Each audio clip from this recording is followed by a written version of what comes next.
This question is a little bit different from the previous ones because we have an x in both of our exponents. But our first step is still the same. We want to take the logarithm of both sides.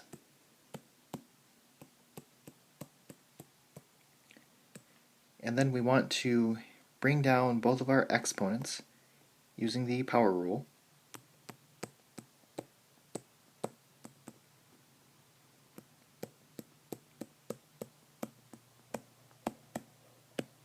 Next, I want to distribute this log of 4 to both the x and the 1.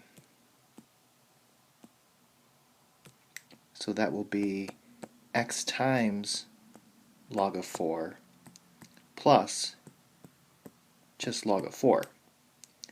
And then we still have the x log of 5 on the left. So now we want to get the x terms on one side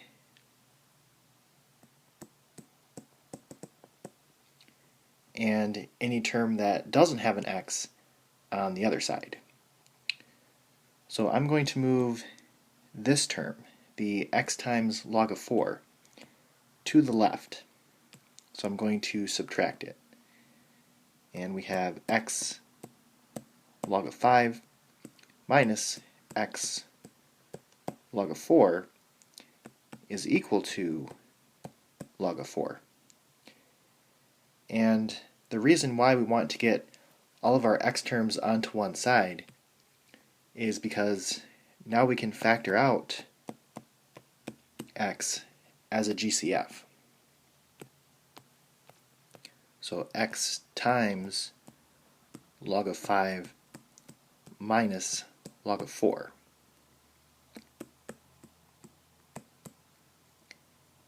And then to get x by itself, we just need to divide both sides by log of 5 minus log of 4.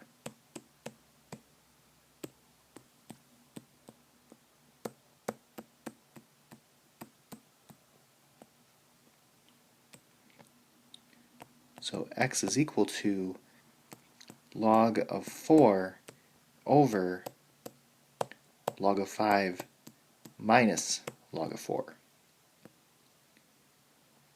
And if you want to, you could combine the two logarithms on the denominator using the quotient rule. So log of 4 over log of 5/4. So these are the exact answers. And then if you type this into the calculator to get the decimal approximation, you should get 6.213.